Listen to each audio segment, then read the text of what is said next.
Hey there guys, so this is going to be the last video for the first season of all the game development stuff I've been doing. I know the ending's been a little rough as I've been going through and trying to keep everything going, and it's just been a bit time consuming. So today I'm just going to go and give another brief overview of collisions. I wanted to dive more into this, but it's actually a really complex subject that I'm probably going to save for some future stuff. But I kind of want to give a brief overview of some of the ways that you can go through and do collisions in your games, and a basic way how you can improve some of the techniques you guys might be using now, as well as some of the stuff we went over. And then from there, I'm going to discuss some of the more advanced techniques. There's not going to be a whole lot of code shown in this video. It's really just going to be talking about some of the problems, the solutions, and things like that. And then at the end, I want to go over how Code a Game went, what's the status on that and everything, and then just some final words on this stream and what the future of it's going to really be evolving into.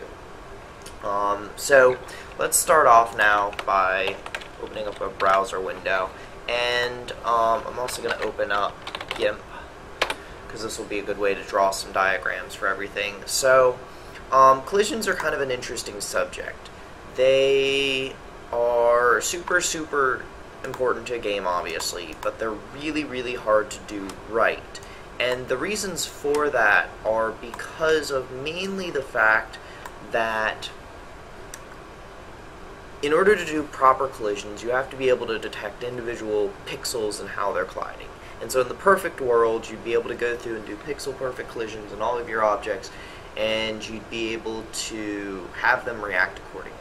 The problem is a couple of different things. One, going through and doing individual pixel checks is really costly. It's a really expensive thing to go through and check all the pixels in your scene and make sure that they're colliding and such. The second thing is the reaction side of things is also really tough to do. To give you an example, when I go and I push up against my two hands, there's a collision happening there.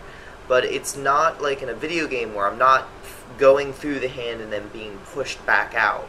I can't move past it. The forces collide, they stop, and they have different effects. And simulating that in a game is actually really tough because we're trying to measure everything in pixels, and if you're moving at 30 pixels per frame or whatever, if you're 10 pixels away from something, when you travel those 30 pixels in a frame, you're suddenly going to be inside of the other object. And so the problem arises, well, you could lessen the speed, or you could do what's called lerping in between everything and see how that goes. But it's just a really complicated thing to handle. So this kind of leads into needing to go from a simple approach and adding onto it generally. That's how a lot of people start. So we're also going to open up Sublime, and we'll go ahead and bring this over. And so let's go through and talk about real quick how most collisions happen. So with most collisions, we start out with a simple, is it colliding? So in this case, I'm going to use the example of a box. So with a box, you usually start out with, is colliding? And that's kind of the first big step to collisions, is a basic, are my two objects hitting each other or not? It doesn't take into account how they're approaching each other, what they're moving towards or from, or anything like that. It's just, are these boxes colliding? And the way that you can do that is by a simple intersection check, which, you just check whether the boundaries of each box are within each other in any way, shape, or form. So for example, you take each corner, so we'll go ahead and open up GIMP now and do a quick example of this. So if you think about it like a grid, let's go through and view, show grid. Okay, so if you think about it in the sense of,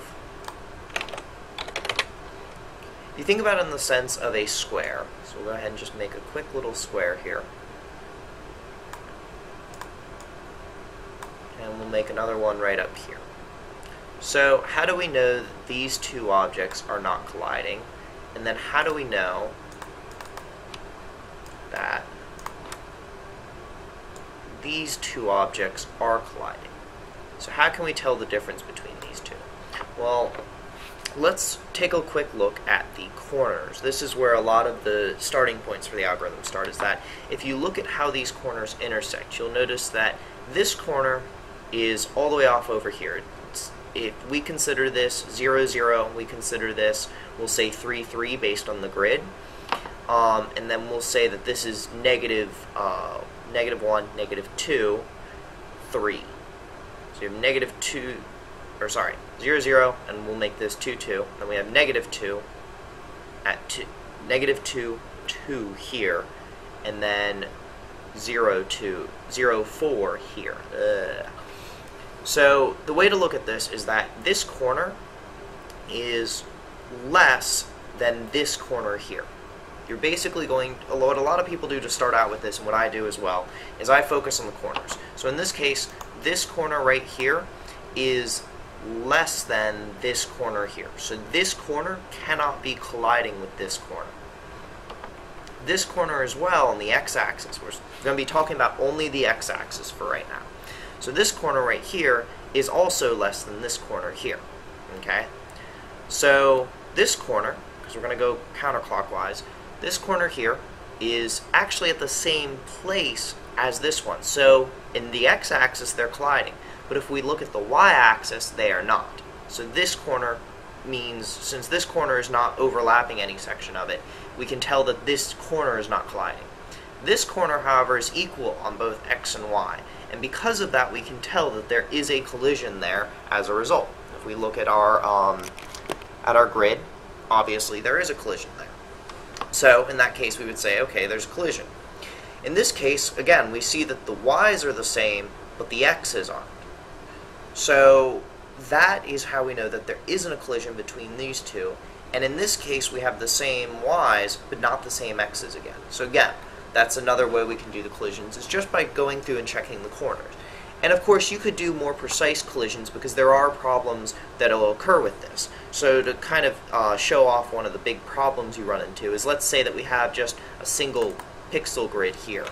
Actually, we'll make that another color. Make it blue instead.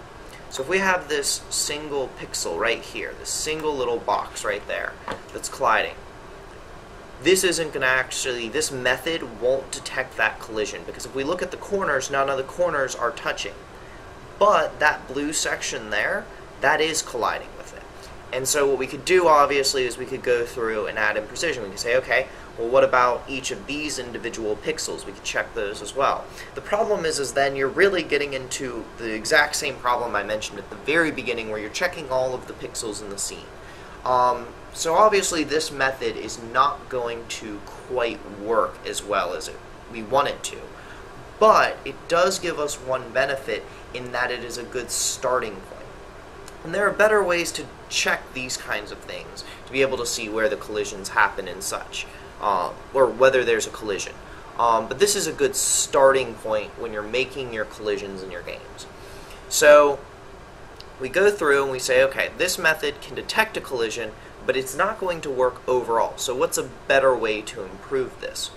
Well, another way that you can do it is using matrices. So for any of you who've ever done anything with matrices, you'll know that they're super, super complex, but they're powerful. Matrices are a very, very powerful tool that you can use. And what you can actually do is by utilizing some of the properties of matrices, you can actually go through and detect a collision, whether there is a collision or not, very, very quickly between two objects, and you can get that point of collision. So what we're going to do now is we're going to discuss a way to do that. I'm not going to show the code for this. It's very, very complicated, and I don't really want to do that in this video. I'd like to spend a future video series on maybe doing collisions and stuff. So we're not going to show the code. I am going to, however, go over how you can do this. So going over some of the basics of matrices, what we have is we're going to have a 3 by 3 matrix in this case. So we'll have this. And we're going to start it off at 0, 0, 0. We'll just copy this down. And basically, these two matrices are going to represent our squares right here and here. So in this case, we're going to say that this square is starting at the origin, and this is the one that's actually moved. So when we start off at the origin, our matrix is actually not going to look like this. It's going to look like an identity matrix. So what we actually need to do to properly do this is we need to add another row. And we'll make that 0, make that 0, that 0, and make that 1. And what an identity matrix looks like is it looks like this. Correct? Oh, let me double check that. Because I don't want to give anybody wrong info.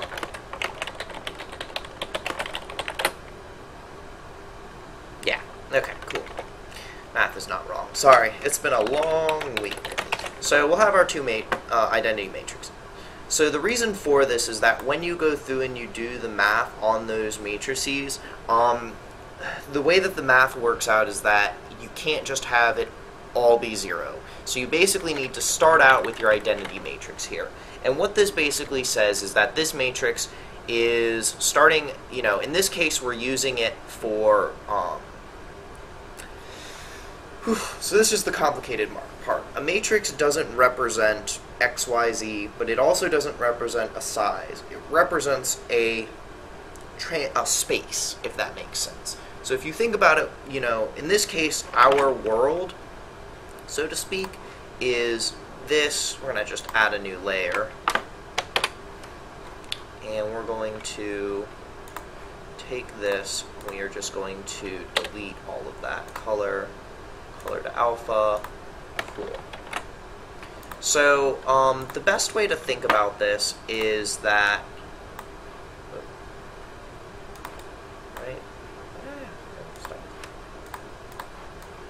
yeah, there we go. So the best way to think about this is that our world in this aspect is going to look something like this. So you'll notice, sorry, let's make that a little bit clearer. So I'm going to change this to a green color. So our world is going to be all of the green space here. And we're going to set up the starting point for this world to be right here. So what I'm going to do real quick is I'm going to create one more layer. This is going to sit on top, and this is going to denote where 0, 0 is on our grid. So this blue square right here is 0, 0. So this is kind of our starting point right there. And basically what that says is that's 0, 0 in the coordinate space, and anything that moves around from there is going to be based on that. So this is what this matrix right here says. So if we want to shift something off to the right, what we do is we come here, and this component right here for our x coordinate is going to be, let's say we want to shift something to the right by 2. So we're going to get this pixel right here using that matrix. We just make that a 2, and what that will do is when you take a point and you transform it by that matrix using, not the cross product, I can't remember the term. Basically what you're going to be doing is you're going to be multiplying a vector, which is an x, y, z coordinate. So we'll have, maybe the coordinate that we're doing is, so with this, in this space, this is 0, 2. So our x is 0 and our y is 2. And what we're going to do is we're going to take out the z component in this case just to make things a little clearer. That way it's less complicated. So this is just now x and y. We'll go ahead and do that same thing there. And we still need this extra component there. I'm not really going to explain why, but basically that is the best way for us to be able to multiply it. This is effectively a W component for those of you who've done 3D matrices before. But we need that there to be able to properly do everything. So in this case, our W is just going to be 0. You don't really need to worry about that. Okay, so in this case our x is 0, our y is 2. And what we want to do is we want to transform this from its world space, which is technically just this space here, into the world space of our entire green section. And again, the space is normally just wherever that pixel is. So the way that we do that is if this is our position vec, and this is our obj1 vec, and this is our obj2 vec. So what we would do then is we would simply multiply this by this. So we would multiply this vector by this matrix. I can't remember the order for that, but that is important. You'll want to check out the math behind that more in depth for multiplying matrices and stuff. I'm not really going to go into that overall, but basically what that would do is that would allow you to transform this pixel and to put it in its proper space rather than leaving it in this world coordinate space. Now, the reason I'm explaining all this is that we can actually use this trick in our collisions. What we can do is we can go through and we can create a world space for both of these objects. So in this case, this object right here, object 1, which is going to be our object right here, is going to just be a normal identity matrix. It's not being transformed or anything. And this one right here, however, is going to be translated up by 2 and to the right by 2.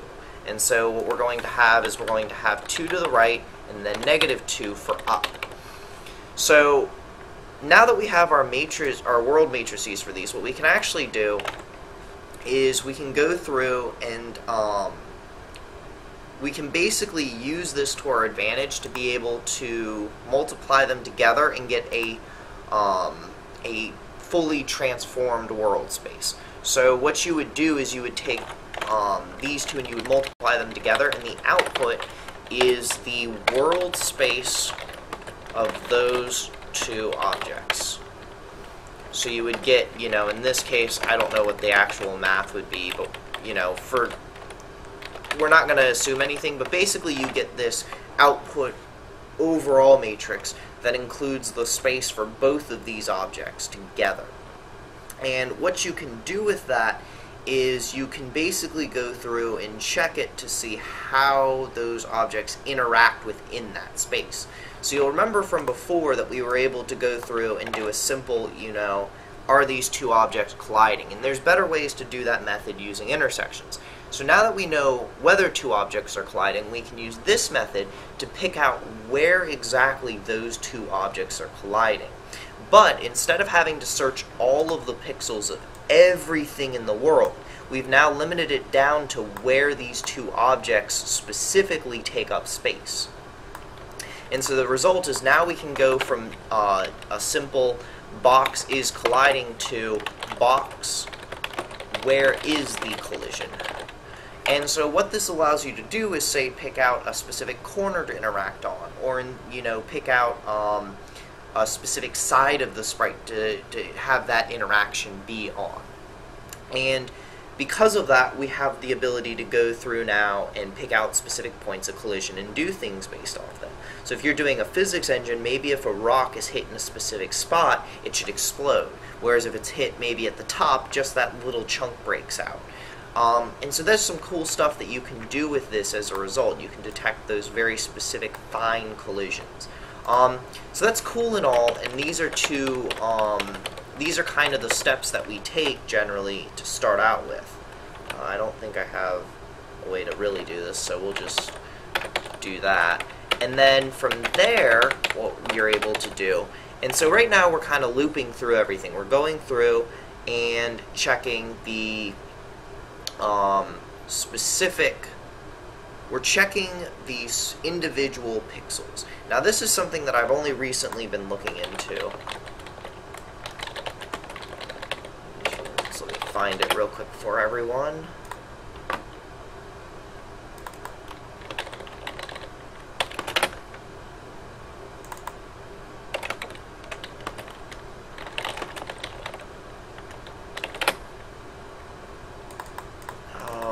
Remember what it is.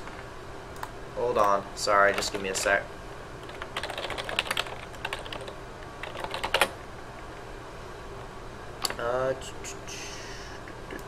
Programming general, no.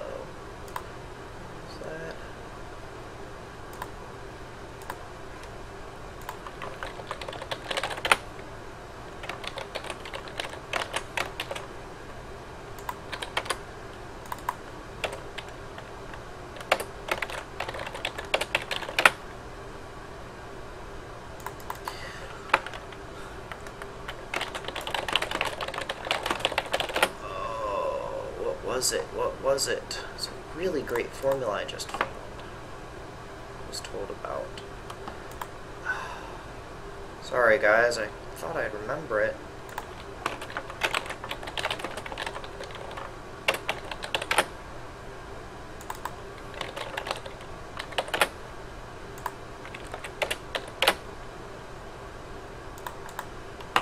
Ah!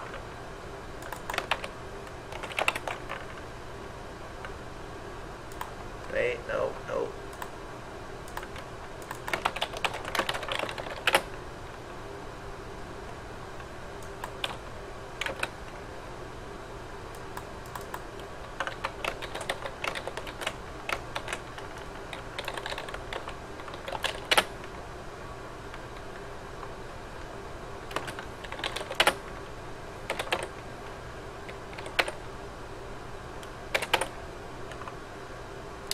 Wow, that's gonna infuriate me.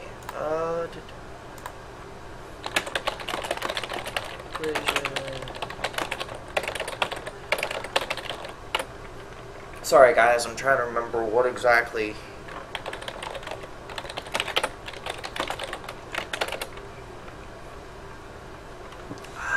But yeah, so basically what this formula allows you to do is you're able to go through and using some trigonometry functions determine exactly where the point of collision was.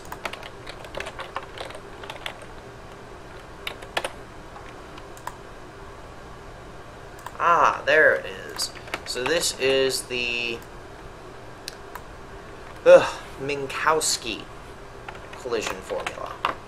And this is a tutorial that I was passed. Basically what it allows you to do is to go through and detect the collisions based on how they are interacted using axis-aligned bounding boxes and such. There's some pretty neat stuff you can do with this. This is kind of the better one in the end that you would want to use. I'm not going to post this link, you can see it on here, but basically what this allows you to do is see how far in those collisions are. And you can kind of see this here. It's basically, so like if I go here, it does it based on that. So you can basically do things like to see how far in they are. And this is really great for when you're trying to move things out of those bounding boxes. So that's kind of where it ends up going to, and the nice thing about this is that it's not going through and checking each individual point. It's going through and actually calculating the point. So it goes from being a big O of n, where n is however many pixels are in your scene, to being a big O of 1. So it's basically an instantaneous, this is where the collision is happening. So it's pretty fast. I haven't had the chance to mess with it too much, but I need to because it's pretty important stuff. So that's kind of the end game for that, is that you want to be using the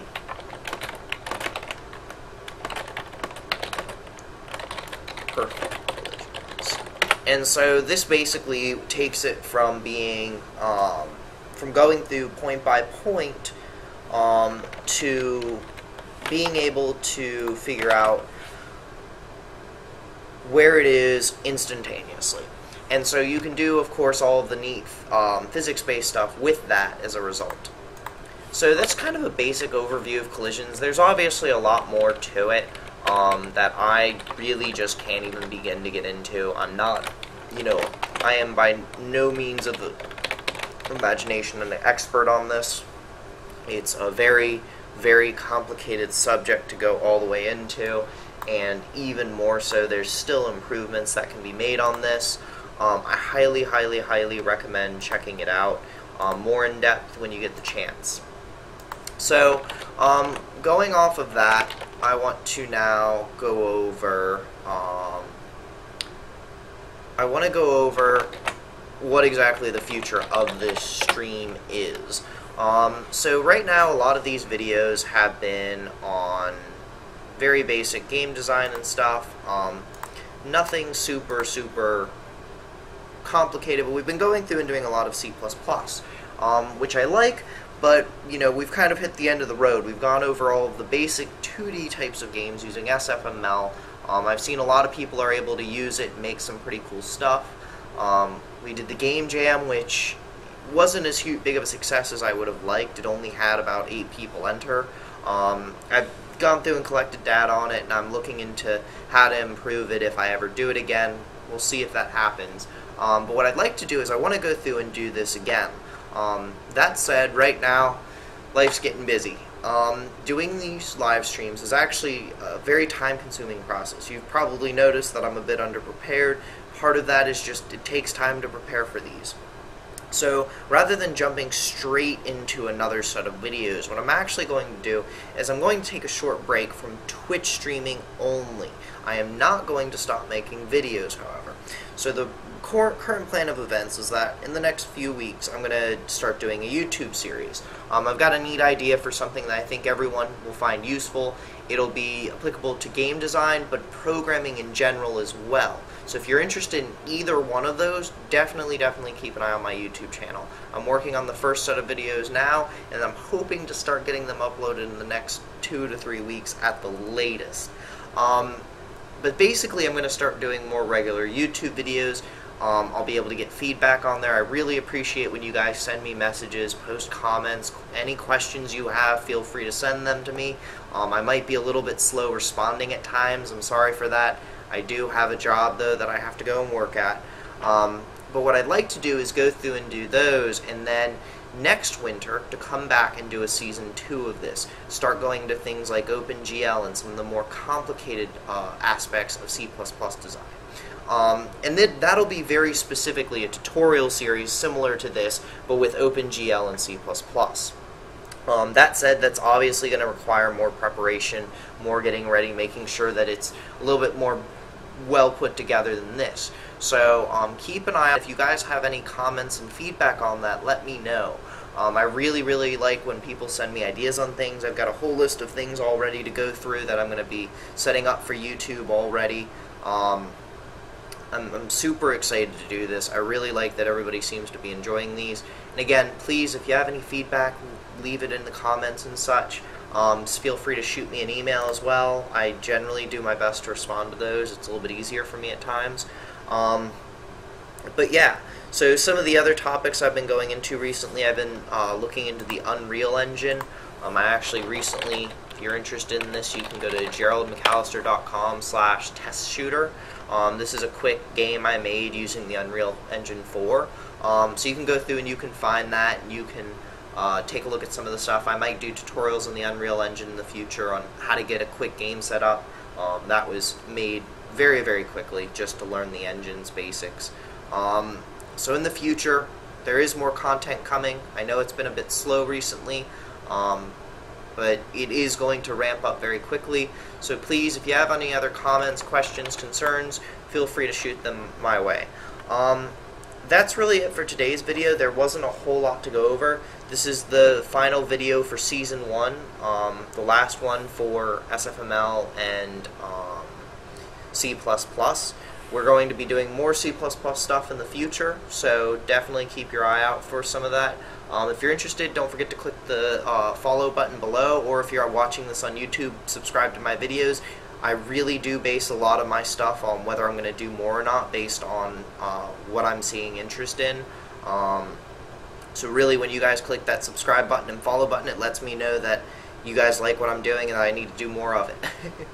So that's it for today's video. I hope everyone enjoyed this. I know it's been a bit short, and I know that we didn't do a lot of coding today, but I hope that at least helps to make clear some of the methods of collision, some of the things you need to do with it.